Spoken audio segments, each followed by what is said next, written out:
Hello everyone, मी आहे ज्योती आणि ज्योतिष क्रिएटिव्हिटी चॅनलमध्ये आपल्या सर्वांचं स्वागत आहे। आज मी बनवलेली आहे मस्त कुरकुरीत आणि चटपटीत अशी चाट रेसिपी। ही दिसायला जितकी सुंदर दिसतीये तितकीच खाण्यास देखील टेस्टी आहे। तर ही रेसिपी बनवण्यासाठी माझ्याकडे इडल्या शिल्लक राहिलेल्या होत्या। या पालक इडल्या आहेत। या मी कशा बनवल्या त्या आपण मागच्या व्हिडिओमध्ये पाहिलंच असेल। तर इथे मी पालक इडल्यांचा वापर केलेला आहे। तुम्ही कोणत्याही इडल्यांचा वापर इथे करून घेऊ शकता। तर इथे मी अशा पद्धतीने कट करून घेतलेले आहेत, म्हणजे ते दिसायलाही छान दिसतात। आता आपण तेल गरम करून घ्यायचे आणि तेलामध्ये आपल्याला यात इडल्या तळून घ्यायच्या आहेत। तर आपल्याला साधारण 5 मिनिटं तरी लागतील या इडल्या तळून घेण्यासाठी, कारण आपल्याला पूर्णपणे गोल्डन कलर येईपर्यंत आपल्याला या तळून घ्यायच्या आहेत। कारण गोल्डन झाल्याच्या नंतर त्या छान कुरकुरीत लागतात। तर या बऱ्यापैकी गोल्डन झाल्यात। आता आपण या एका प्लेटमध्ये काढून घेऊयात। गरम असतानाच यावर तुम्ही जिरे पूड, काळी मिरी पूड, लिंबू, चाट मसाला वगैरे भुरभुरून तुम्ही अशाच देखील सॉस सोबत खाऊ शकता। पण आणखी थोडंसं चटपटीत बनवण्यासाठी मी कढईमध्ये आणखी थोडंसं 1 चमचाभर तेल गरम करून घेतले।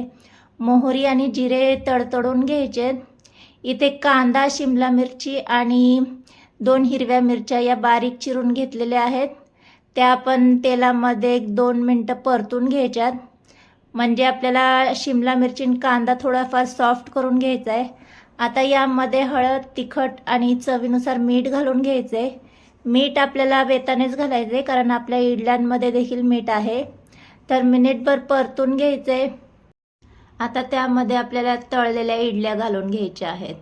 तर इडल्या देखील आपल्याला मिनिटभर मसाल्यांमध्ये परतून घ्यायच्या आहेत। तर छान इथे इडल्या आपल्या परतून झालेल्या आहेत। आता आणखी थोडंसं चटपटीत करण्यासाठी इथे मी टोमॅटो केचप घालून घेणार आहे। आवडत असल्यास तुम्ही सोया सॉस, चिली सॉस देखील यामध्ये ॲड करून घेऊ शकता। पुन्हा मिनिटभर परतून घ्यायचे। तर नेहमी जेव्हा आपण इडल्या करतो तेव्हा थोड्याफार तरी शिल्लक राहतात। तर त्या शिल्लक राहिलेल्या इडल्यापासून असा चटपटीत चाट तुम्ही जर करून मुलांना खाऊ घातला तर मुले आवडीने नक्की खातील। तर इथे आपला चाट देखील तयार झालेला आहे।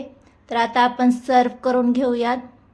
वरून थोडीशी कोथिंबीर भुरभुरून घ्यायची आहे आणि गरमागरम हे तुम्ही असंच देखील खाऊ शकता, किंवा आणखी सॉस सोबत खायचं असेल तर सॉस सोबत देखील सर्व करून घेऊ शकता। तर आजची ही कुरकुरीत आणि चटपटीत अशी चाट रेसिपी तुम्हाला कशी वाटली? व्हिडिओ जर आवडला असेल तर व्हिडिओला लाईक, चॅनलला सबस्क्राईब करायला विसरू नका आणि अशा छान छान रेसिपीसाठी ज्योतिष क्रिएटिव्हिटी चॅनल पाहत रहा। बाय।